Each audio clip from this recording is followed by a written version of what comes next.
दिल्ली के अपराध जगत में हाशिम बाबा एक ऐसा नाम था जो सुनते ही बड़े बड़ों के पसीने छूट जाते थे। इस नाम का खौफ ऐसा कि आदमी दिन दहाड़े अदालत में गोली चलवा दे या भीड़ भाड़ वाले अस्पताल में खून की होली खेल दे, उसे कुछ फर्क नहीं पड़ता था। हाशिम बाबा वो कुख्यात गैंगस्टर था जो तिहाड़ जेल की सलाखों के पीछे बैठकर भी दिल्ली की गलियों में मौत का खेल खेलता रहा। उसने अपने दुश्मनों का खात्मा करने के लिए ना कोर्ट की चौखट का लिहाज किया, ना अस्पताल की मर्यादा का। ये कहानी है उसी हाशिम बाबा की कि कैसे एक मामूली लड़का जुर्म की दुनिया का बादशाह बन गया और अंत में उसी अंधेरी गुफा में जा फंसा जहां से निकलना नामुमकिन होता है। शुरुआत में हाशिम बाबा का असली नाम अशीम अहमद था। उसका जन्म 1982 में दिल्ली के गोकुलपुरी इलाके के इंदिरा विहार की तंग गलियों में हुआ। हाशिम के वालिद राशीश अहमद मूल रूप से उत्तर प्रदेश के अलीगढ़ जिले के गजरौला कस्बे के पास एगोपुर गांव के रहने वाले थे, जो बेहतर जिंदगी की तलाश में अपने भाई के पास जाफराबाद दिल्ली आ बसे थे। परिवार बड़ा था, 3 बेटे, जिनमें हाशिम सबसे बड़ा था, एक बेटी और माता पिता। दिल्ली आकर पिता ने फुटवियर यानी जूते चप्पलों का छोटा मोटा कारोबार शुरू किया। घर की माली हालत साधारण थी, जिसमें बच्चों को पलना था। हाशिम ने 8वीं कक्षा तक पढ़ाई की, लेकिन घर की तंगी देखकर पढ़ाई छोड़कर पिता का हाथ बंटाने लगा। किशोर हाशिम दिन में सीलमपुर की मार्केट में बेल्ट और चप्पल बेचता था, लेकिन दिल्ली की इन्हीं गलियों में उसका सामना उस अंधेरी दुनिया से हुआ जिसने आगे चलकर उसकी जिंदगी की दिशा ही बदल दी। बेल्ट बेचते बेचते उसकी जान पहचान स्थानीय बदमाशों से होने लगी। गोकुलपुरी और आसपास के इलाकों में अब्दुल नासिर और जमाल नाम के 2 गैंगस्टर अपने छोटे मोटे गिरोह चलाते थे। ये लोग उगाही, एक्सटॉर्शन, चोरी चकारी, सट्टेबाजी और सबसे बढ़कर केबल टीवी के गैर कानूनी धंधे में लिप्त थे। उन दिनों इन कामों में खूब पैसा था। युवा हाशिम को नासिर और जमाल की रंगीन और खतरनाक दुनिया ने आकर्षित किया। उन बदमाशों की शान और शौकत, पैसा और रौब देखकर हाशिम के मन में भी वैसा ही रसूख कमाने की चाह जागी। देखते ही देखते वह अक्सर उन गैंग के लड़कों के साथ घूमने लगा। यही वो मोड़ था जब एक सीधा सादा लड़का जुर्म की पगडंडी पर पहला कदम रख रहा था। 2002 में पहली बार 20 साल के हाशिम का नाम पुलिस रिकॉर्ड में दर्ज हुआ। भजनपुरा थाने में उसके खिलाफ आर्म्स एक्ट के तहत मुकदमा दर्ज हुआ। वह एक देसी कट्टा देशी पिस्तौल लिए पकड़ा गया था। पहली गिरफ्तारी ने मानो हाशिम के अंदर का डर खत्म कर दिया। जमानत पर छूटते ही वो और ज्यादा बेखौफ होकर उसी रास्ते पर चल पड़ा। अब हाल ये था कि मोहल्ले में कहीं भी कोई गैंगवार या वारदात होती तो आसपास हाशिम का नाम जरूर सुनाई देता। आए दिन होने वाली फायरिंग, मारपीट में उसका हाथ माना जाता। उसकी कमर में हमेशा एक देसी कट्टा खोंसा रहता, हथियार जैसे उसका दायमी साथी बन चुका था। पुलिस की नजर अब हाशिम पर ठहरने लगी थी, लेकिन अपने इलाके में उसकी दबंग छवि भी बन रही थी। करीब 2007 तक पहुंचते पहुंचते हाशिम ने पूरी तरह अब्दुल नासिर के गिरोह की वफादारी कबूल कर ली। वह नासिर गैंग का हिस्सा बन गया और अपराध की दुनिया में तेजी से कदम बढ़ाने लगा। उगाही, सुपारी लेकर हत्या, कॉन्ट्रैक्ट किलिंग, सट्टेबाजी, नासिर के हर गैर कानूनी धंधे में हाशिम आगे रहता। जुर्म की दुनिया में उसका नाम और कद दोनों बढ़ते जा रहे थे। उधर हाशिम के जुर्म की कमाई और बदनामी का साइड इफेक्ट उसके परिवार पर दिखने लगा। मोहल्ले में बातें होने लगी कि राशीश मियां का बड़ा बेटा गलत राह पर निकल गया है। पुलिस कभी कभार हाशिम को पकड़ने उसके घर धावा बोलती तो पिता की इज्जत मिट्टी में मिल जाती। 2010 तक नौबत ये आ गई कि हाशिम की करतूतों से तंग आकर उसके पिता ने गोकुलपुरी वाला अपना मकान बेच दिया। हाशिम की मां का पहले ही 2005 में बीमारी से निधन हो चुका था। अब पत्नी के गुजर जाने और बेटे के कुख्यात अपराधी बन जाने के गम में टूटे पिता ने अपने बाकी बच्चों को साथ लिया और शर्म दुख के मारे वापस अपने पैतृक गांव लौट गए। जाते जाते पिता ने आंसू भरकर हाशिम को समझाया भी। बेटा, ये जुर्म का रास्ता छोड़ दे, हम तबाह हो जाएंगे। मगर तब तक हाशिम के सिर पर जुर्म का जुनून ऐसा सवार था कि उसे परिवार की इज्जत या दर्द की कोई परवाह नहीं रही। मां की मौत के बाद उसके भीतर मानो मोहब्बत और इंसानियत बची ही नहीं थी। उसने परिवार को जाता देखा, पर रोकने या साथ जाने की जरूरत महसूस नहीं की।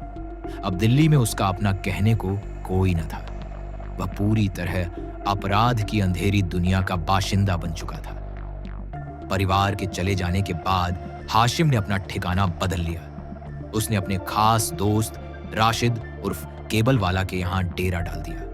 राशिद भी अब्दुल नासिर का ही शार्प शूटर था, जिसे केबल टीवी के अवैध कारोबार में दखल के चलते केबल वाला कहा जाता था।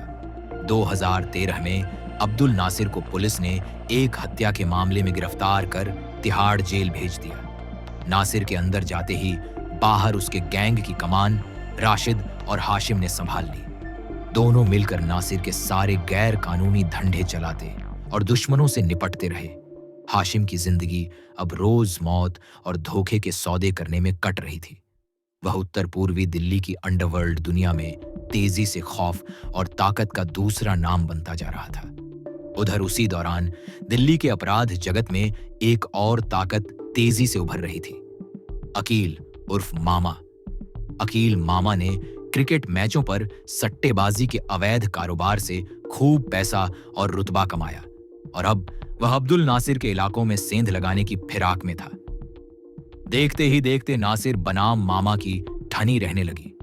हाशिम, जो नासिर का दाहिना हाथ था, इस दुश्मनी में अपने आका नासिर के साथ कंधे से कंधा मिलाकर खड़ा था। 2011 में इस अदावत ने एक बेहद खतरनाक और निजी मोड़ लिया। हाशिम बाबा के खास साथियों में एक नौजवान था, नाम था आसिफ। आसिफ ने इश्क की खातिर एक ऐसी लकीर पार कर दी जो गैंगस्टरों की दुनिया में मौत की दहलीज होती है। उसे अपने दुश्मन गैंग के आदमी, मामा के दोस्त की बेटी से मोहब्बत हो गई। आसिफ और उस लड़की ने सारी दुश्मनी को ठेंगा दिखाकर घर से भागकर शादी रचा ली। मामा को यह बात नागवार गुजरी। अपनी और अपने दोस्त की इज्जत बचाने के लिए मामा ने खूनी जवाब दिया। उसने अपने शूटरों से आसिफ का दिन दहाड़े कत्ल करवा दिया। जब सड़क पर गोलियों से छलनी आसिफ की लाश गिरी तो मामा ने मानो ये पैगाम दे दिया कि कोई उसके लोगों को हाथ लगाएगा तो अंजाम ऐसा ही होगा। अपने जिगरी दोस्त आसिफ की मौत ने हाशिम को अंदर तक जला दिया। उसने कसम खाई कि इस खून का बदला जरूर लिया जाएगा। 2012 में हाशिम बाबा ने हिसाब चुकता कर दिया। जिसके लिए आसिफ ने जान दी, उसी लड़की के पिता को हाशिम ने मरवा डाला। यह वही बिजनेसमैन था जो मामा का जिगरी दोस्त और लड़की का बाप था। हाशिम का सीधा संदेश था, तूने मेरा भाई छीना, मैंने तेरे भाई की जान ले ली। इस वार ने नासिर मामा की दुश्मनी में घी का काम किया। दोनों गैंग अब पूरी तरह आर पार की लड़ाई पर उतर आए थे और हाशिम बाबा इस जंग में सबसे आगे खड़ा था। 2013 में मामा ने एक और वार किया। इस बार निशाने पर हाशिम का एक और घनिष्ठ साथी तारबेज था। मामा के आदमियों ने तारबेज को गोलियों से भून डाला। एक और दोस्त की लाश देखकर हाशिम आपे से बाहर हो गया। गैंगवार अपने चरम पर थी। दोनों ओर से खून के प्यासे गुर्गे आखिरी हमला करने के लिए बेताब थे। नासिर, जो उस वक्त जेल में था, हालात भांप रहा था। उसे लगा अब फैसला हो ही जाना चाहिए। उसने तय किया कि इस खूनी खेल का अंत करने के लिए अकील मामा को ही मिटा देना होगा। अपने सबसे भरोसेमंद शार्प शूटरों हाशिम और राशिद केबलवाला को नासिर ने यह जिम्मा सौंपा।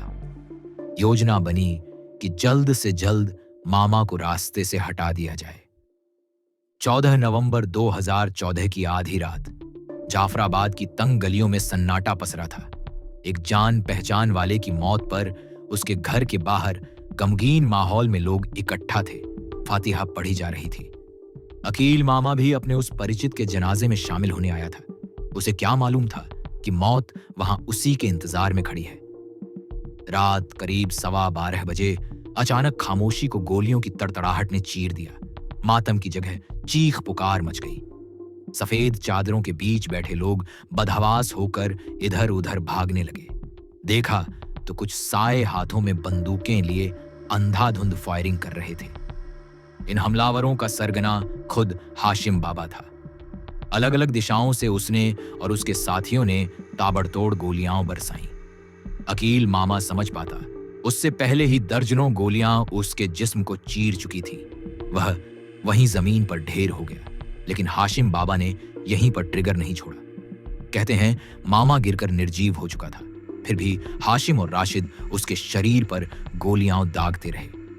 चारों ओर दहशत बिखेरने के लिए उन्होंने तब तक फायरिंग जारी रखी जब तक आखिरी कारतूस खत्म नहीं हो गया। पलक झपकते ही सब कुछ खत्म हो गया।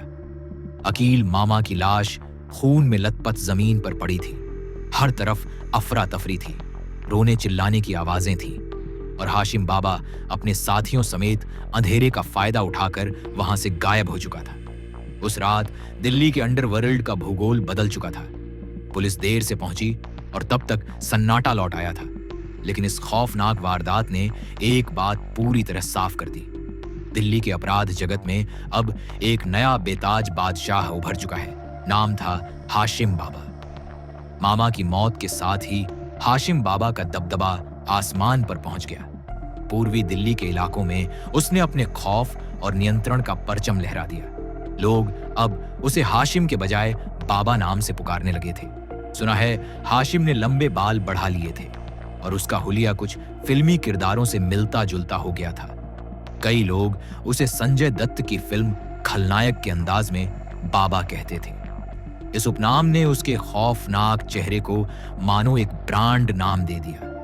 अब छोटे मोटे गैंग ही नहीं, बड़े बड़े अपराधी भी हाशिम बाबा का नाम सुनकर रास्ता बदल लेते थे। हाशिम बाबा ने साबित कर दिया था कि वह बेखौफ भी है और बेदर्द भी।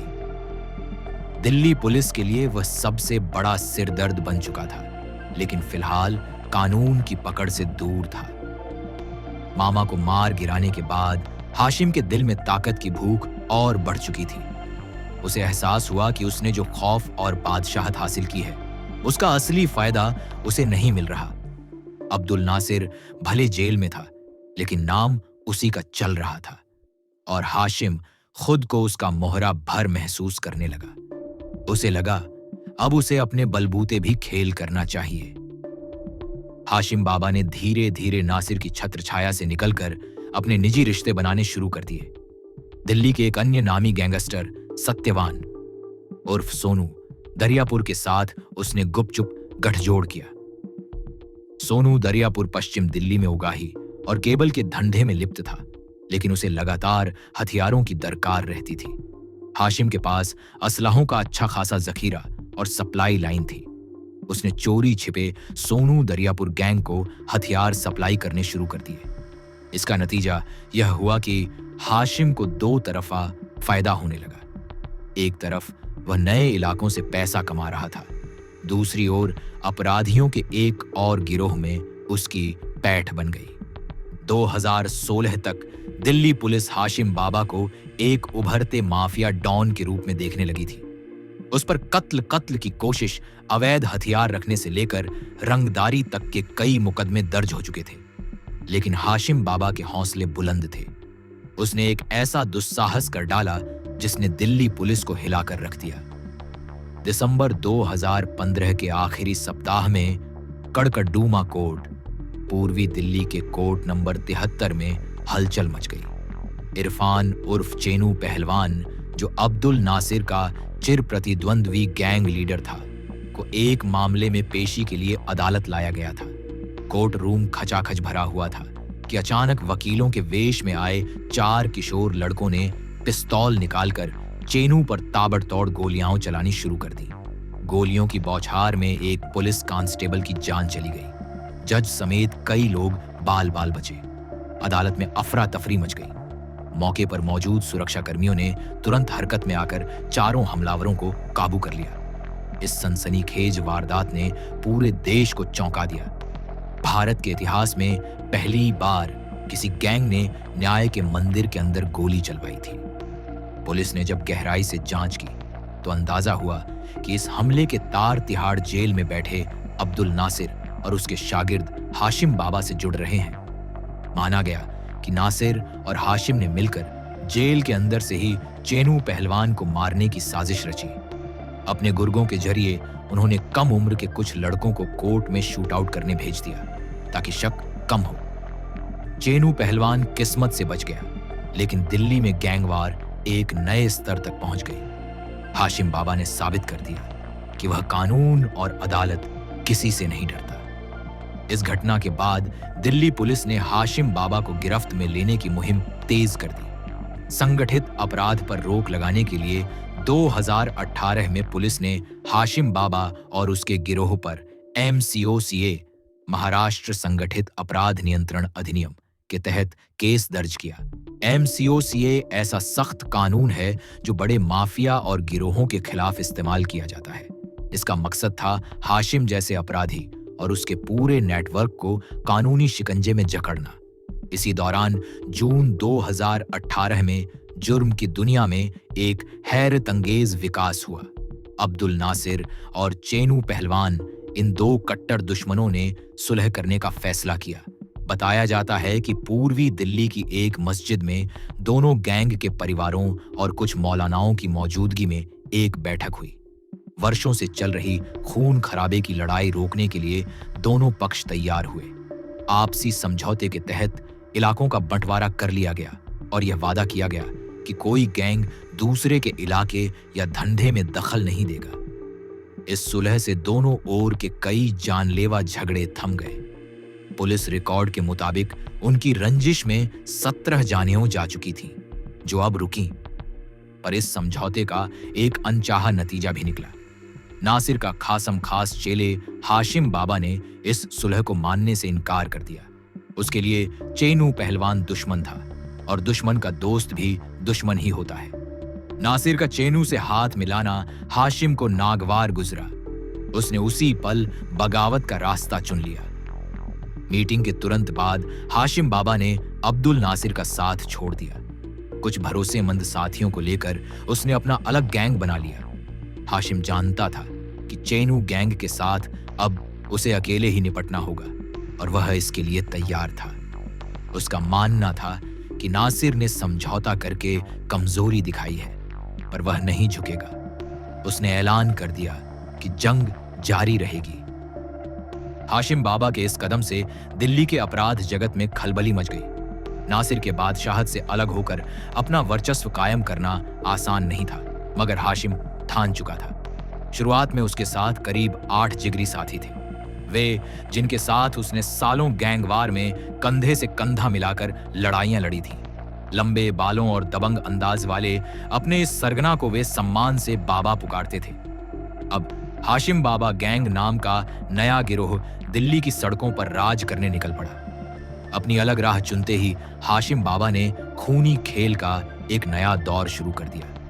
2018 से 2019 के बीच राजधानी में अपराध की बहार सी आ गई। पूर्वी दिल्ली से लेकर दक्षिणी दिल्ली तक कहीं न कहीं गैंगवार, शूटआउट, कत्ल की वारदातें हो रही थीं। कभी त्रिलोकपुरी में किसी सट्टेबाज को दिन दहाड़े गोली मार दी गई, तो कभी न्यू उस्मानपुर में एक बिजनेसमैन को उसी के दुकान पर गोलियों से भून डाला गया। ज्यादातर मामलों में शक की सुई हाशिम बाबा पर जाती। हाशिम का मंसूबा साफ था, चीनू पहलवान के खौफ को खत्म करके खुद दिल्ली के अंडरवर्ल्ड का बेताज बादशाह बनना। गैर कानूनी सट्टेबाजी, अवैध वसूली, हथियारों की तस्करी जैसे पैसों वाले धंधों पर पूरा कब्जा जमाना। इस मकसद से हाशिम बाबा ने एक के बाद एक अपने दुश्मनों का सफाया करना शुरू किया। पुलिस के अनुमान से 2018 से 19 में हाशिम और उसके गैंग ने कई हत्याएं की या कराने की कोशिश की। दिल्ली पुलिस की फाइलें हाशिम बाबा के अपराधों से मोटी होती जा रही थीं। हत्या की कोशिश, रंगदारी, आर्म्स एक्ट के उल्लंघन जैसे संगीन धाराएं उस पर लग चुकी थी। 2019 की शुरुआत तक हाशिम बाबा दिल्ली पुलिस की नजर में मोस्ट वांटेड अपराधी नंबर 1 बन चुका था। उसकी गिरफ्तारी पर इनाम घोषित हुआ और स्पेशल सेल, क्राइम ब्रांच समेत तमाम एजेंसियां उसे ढूंढने में लग गईं। अक्टूबर 2019 में क्राइम ब्रांच ने उसके खिलाफ दूसरा AMCOCA केस भी दर्ज कर लिया ताकि उसके पूरे गिरोह पर नकेल कसी जा सके। इस नए मामले में हाशिम के साथ साथ पुराने अब्दुल नासिर गैंग के बचे हुए लोग भी आरोपी बनाए गए। यानी कानून ने 2 मोर्चों पर प्रहार किया। हाशिम बाबा को आभास हो गया था कि अब दिल्ली में टिकना मुश्किल है। पुलिस उसका घेराव तेज कर रही थी। उसके कई गुर्गे या तो एनकाउंटर में मारे जा रहे थे या गिरफ्तार हो रहे थे। तब हाशिम ने फैसला किया कि कुछ समय के लिए ओझल हो जाना ही बेहतर है। वह भूमिगत अंडरग्राउंड हो गया।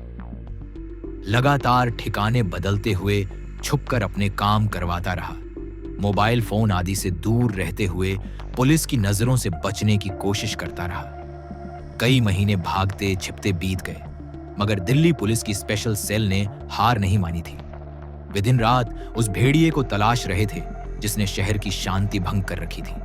आखिरकार नवंबर 2019 में स्पेशल सेल के हाथ एक बड़ा सुराग लगा। एक दिन पुलिस ने हाशिम बाबा के एक साथी के फोन को इंटरसेप्ट किया। सुनने पर पता चला कि दूसरी तरफ हाशिम की पत्नी जोया खान थी और दोनों किसी मुलाकात की बातें कर रहे थे।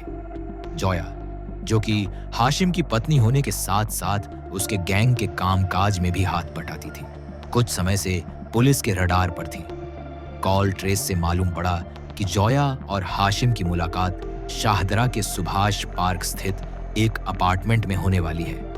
बस फिर क्या था, स्पेशल सेल ने जाल बिछा दिया। निश्चित दिन पर करीब 1 दर्जन कुशल कमांडो और अफसरों की टीम ने उस अपार्टमेंट को चारों ओर से घेर लिया। रात का समय था, आसपास सन्नाटा था। टीम ने लाइटें बंद रखकर पोजीशन ले ली। सबकी सांस अटकी थी कि शायद आज दिल्ली का यह शातिर दरिंदा हाथ लगे। आधी रात के आसपास बिल्डिंग की सीढ़ियों पर धीमे कदमों की आहट हुई। हाशिम बाबा छुपते छुपाते सर पर हुडी डाले बिल्डिंग में दाखिल हुआ। वह सीधा उस फ्लैट की ओर बढ़ा जहां जोया उसका इंतजार कर रही थी। अंदर पहुंचते ही शायद जोया ने उसे आगाह करने की कोशिश की, लेकिन तब तक चारों ओर से गूंजती आवाज ने माहौल चीर दिया। हाशिम, बाहर निकलो, तुम्हें चारों तरफ से घेर लिया गया है। हथियार फेंक दो और हाथ ऊपर करके बाहर आओ। यह सुनते ही हाशिम बाबा मानो सुन्न रह गया। जिस पुलिस से वो सालों भागता फिरा, वही पुलिस अब बिल्कुल सामने थी। 2 सेकंड को हाशिम सकते में आया, लेकिन तीसरे ही सेकंड उसने अपनी कमर पर लगे पिस्टल पर हाथ रखा। सरेंडर करना उसकी फितरत में नहीं था। बिजली की फुर्ती से उसने दरवाजा खोला और दहाड़ते हुए बाहर छलांग लगा दी। दोनों हाथों में पिस्तौल चमक रही थी। हाशिम ने अंधाधुंध फायरिंग शुरू कर दी।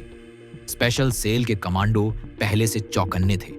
कुछ गोलियां दीवारों को चीरती निकल गईं, तो कुछ के जवाब में पुलिस की बंदूकों ने आग उगली। कुछ ही सेकंड की भीषण गोलीबारी के बाद एक तीखी चीख सुनाई दी। एक गोली हाशिम बाबा की टांग में उतार दी गई थी। आह की आवाज के साथ हाशिम लड़खड़ाया और नीचे गिरा। बस फिर क्या? चारों ओर से कमांडो उस पर टूट पड़े। पलक झपकते ही उसके हाथों से हथियार छीनकर उसे जमीन पर दबोच लिया गया।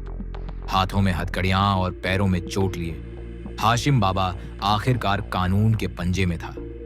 रात के सन्नाटे में शाहदरा की उन गलियों ने गोलियों का शोर और गाड़ियों के सायरन सुने। थोड़ी ही देर में एम्बुलेंस की लाल बत्ती लपलपाई और स्ट्रेचर पर पड़े घायल हाशिम बाबा को अस्पताल ले जाया गया। प्राथमिक इलाज के बाद पुलिस उसे सीधे तिहाड़ जेल ले गई, इस बार कैद काटने के लिए, न कि साजिश रचने के लिए। उसी केस में हाशिम की पत्नी जोया खान को भी गिरफ्तार किया गया, जो मौके पर मौजूद थी। साथ ही गैंग के 2 अन्य खास गुर्गे, समीउल्लाह उर्फ समीर, जिसे कुछ लोग हाशिम का छोटा भाई बताते थे, और अनवर खान उर्फ चाचा को भी पकड़ा गया। दिल्ली के इतिहास में पुलिस के लिए वो एक बड़ी जीत की रात थी। लगता था कि हाशिम बाबा की कहानी अब खत्म हो चुकी है, लेकिन हाशिम बाबा की कहानी यहीं खत्म नहीं हुई। जेल जाने के बाद भी उसने ये साबित कर दिया कि उसका खौफ जिंदा है और वो सलाखों के पीछे से भी खेल चलाना जानता है। 2020 से आगे के कुछ सालों में दिल्ली में जितनी भी बड़ी गैंगवार हुई, उनकी जड़ों में कहीं ना कहीं हाशिम बाबा का नाम सुनाई दिया। तिहाड़ जेल में कैद हाशिम बाबा ने बाहर अपनी आतंक की दुनिया को जिंदा रखा। चोरी छिपे फोन कॉल, पीठ पीछे मिलने जुलने वाले कुछ भेदिया लोग, इनसे हाशिम ने अपना नेटवर्क सक्रिय रखा। वह जेल से अपने शूटर्स को आदेश भिजवाता और दिल्ली की सड़कों पर खून बहता रहता। सितंबर 2024 में दक्षिण दिल्ली के पौश इलाके ग्रेटर कैलाश शेख में एक सनसनीखेज वारदात हुई। एक जिम के बाहर बाइक सवार हमलावरों ने ताबड़तोड़ गोलियां चलाकर 35 साल के जिम मालिक नादिर शाह की हत्या कर दी। दिन दहाड़े हुई इस हत्या ने राजधानी को दहला दिया। मामले की जांच हुई तो डोरियां फिर हाशिम बाबा से जाकर जुड़ गईं। पुलिस ने कुछ ही समय बाद स्पेशल सेल के साथ मुठभेड़ में एक शूटर योगेश उर्फ राजू को पकड़ा, जिसने कबूल किया कि वह लॉरेंस बिश्नोई हाशिम बाबा गैंग के लिए काम करता है और नादिर की हत्या उसी गैंग के इशारे पर हुई। असल में जेल के भीतर हाशिम बाबा की मुलाकात उत्तर भारत के सबसे कुख्यात गैंगस्टरों में शुमार लॉरेंस बिश्नोई से हो चुकी थी। 2021 में दोनों एक ही जेल परिसर में थे और वहीं उनकी दोस्ती परवान चढ़ी। जेल की सलाखों के पीछे दो खूंखार दिमाग मिले और एक नए खतरनाक गठबंधन ने जन्म लिया। लॉरेंस बिश्नोई पहले पंजाब राजस्थान इलाके में अपना नाम कर चुका था, लेकिन दिल्ली पर उसकी पकड़ उतनी मजबूत नहीं थी। उधर हाशिम बाबा दिल्ली के गलियारों का बादशाह था, लेकिन उसे एक बड़े नेक्सस की ताकत चाहिए थी। दोनों ने समझ लिया कि एक दूसरे की जरूरत पूरी करके वे पूरे उत्तर भारत में अपना दबदबा बढ़ा सकते हैं। तिहाड़ जेल में ही हाशिम बाबा और लॉरेंस बिश्नोई ने हाथ मिला लिया। बिश्नोई की दुश्मनी दिल्ली के ही एक और बड़े गैंगस्टर नीरज बवाना और उसके साथी चेनू पहलवान से थी। वही चेनू जो हाशिम का भी दुश्मन रहा। इधर चेनू और बवाना ने जेल में दोस्ती गांठ ली थी, उधर हाशिम और बिश्नोई की यारी हो गई। हाशिम बाबा ने लॉरेंस के आदमियों को अपने संपर्कों से हथियार सप्लाई करवाने शुरू कर दिए। इसके बदले लॉरेंस के गुर्गों ने दिल्ली एनसीआर में हाशिम बाबा का खौफ बनाए रखने में मदद की।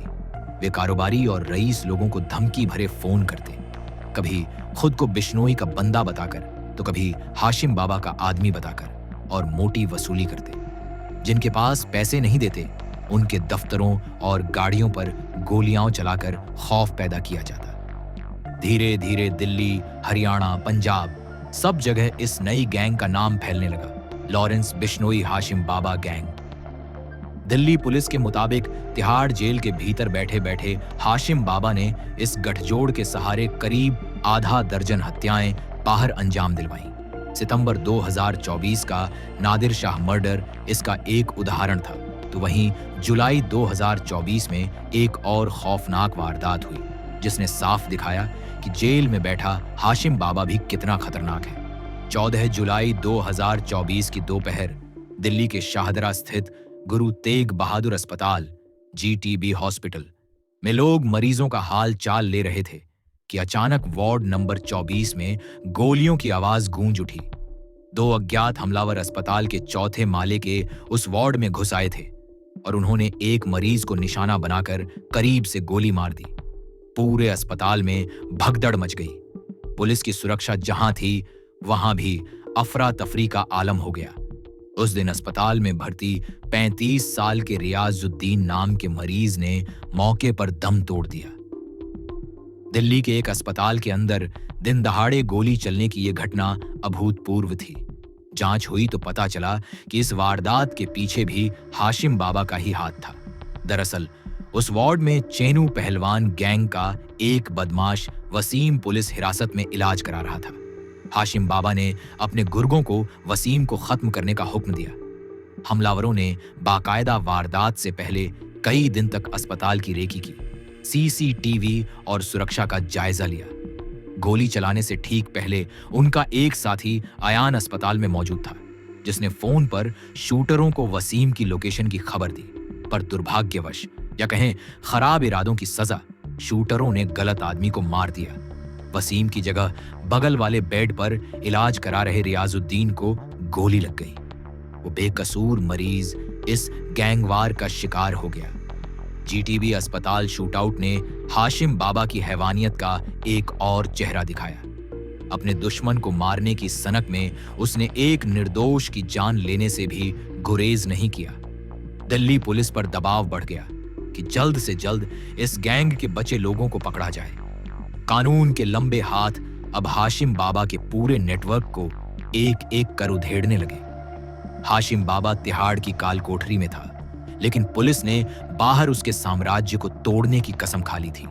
एक के बाद एक करके उसके खास लोग या तो ढेर हो रहे थे या हवालात पहुंच रहे थे। हाशिम बाबा के सबसे खास साझेदारों में था राशिद उर्फ केबल वाला। जिस दोस्त ने कभी उसके साथ मिलकर मामा को मारा था और गैंग को खड़ा किया था, वो राशिद भी अब कानून से भागता फिर रहा था। 2018 में पुलिस ने राशिद को तब धर दबोचा जब वो फर्जी दस्तावेजों पर सऊदी अरब भागने की फिराक में था। राशिद केबलवाला पर दिल्ली में कई कत्ल, रंगदारी, हमलों के मुकदमे दर्ज थे और पुलिस ने उसे मोस्ट वांटेड लिस्ट में डाल रखा था। एक वक्त उसके सिर पर 1 लाख रुपए का इनाम भी घोषित हुआ।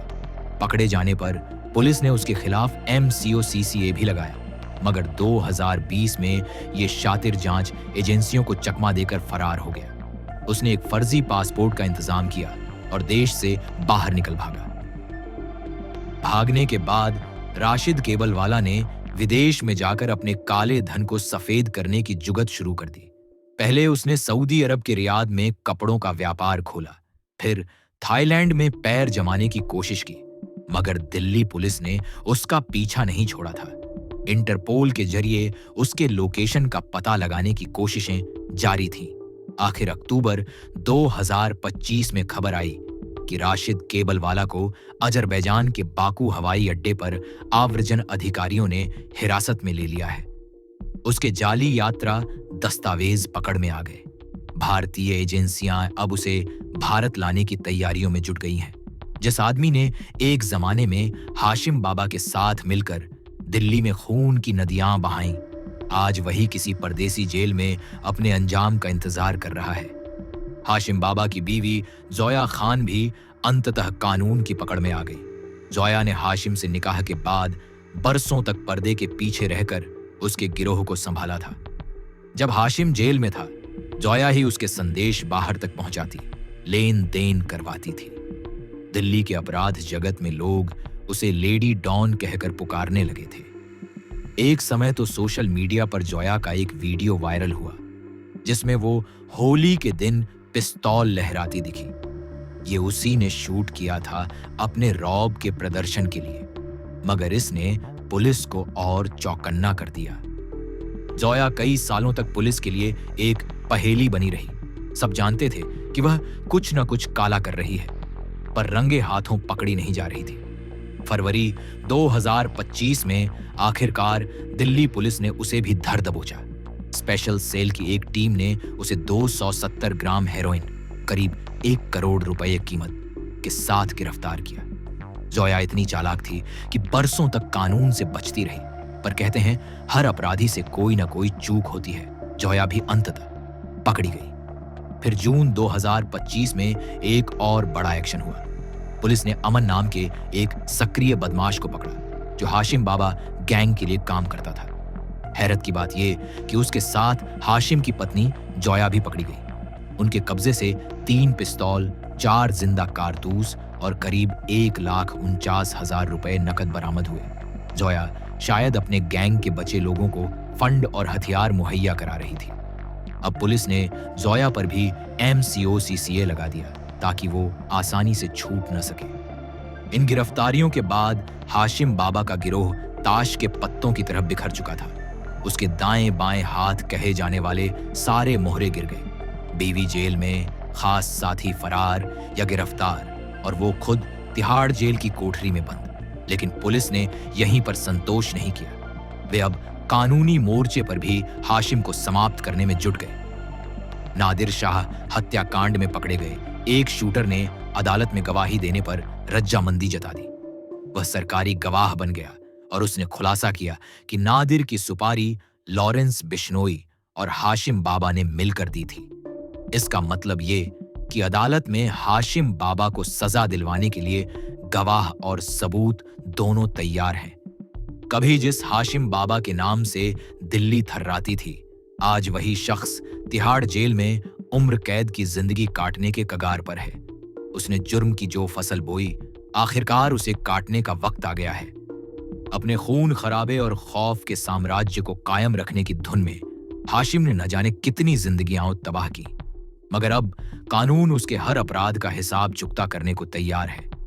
उस पर 16 से भी ज्यादा आपराधिक मामले दर्ज हैं, जिनमें हत्या, हत्या की कोशिश, अवैध हथियार रखना, ड्रग तस्करी, रंगदारी और MCOCCA जैसे संगीन चार्ज शामिल हैं। अगर अदालत में ये सब साबित हुआ तो संभव है बाकी जिंदगी उसे जेल की सलाखों के पीछे ही गुजारनी पड़े। हाशिम बाबा की कहानी दिल्ली के जुर्म के इतिहास का एक अहम अध्याय है। एक मामूली बेल्ट बेचने वाले किशोर ने कैसे अपराध की सीढ़ियां चढ़कर एक खूंखार डॉन का रूप लिया, फिर कैसे उसकी क्रूरता ने दर्जनों लोगों की जान ली और आखिर में उसी ने अपने साम्राज्य को बर्बाद भी कर दिया। ये सब किसी फिल्म की पटकथा जैसा लगता जरूर है, मगर है 100% हकीकत। हाशिम बाबा का उत्थान और पतन इस बात का सबक है कि जुर्म का रास्ता भले कुछ समय के लिए ताकत और दौलत दिला दे, लेकिन उसका अंजाम हमेशा बुरा ही होता है।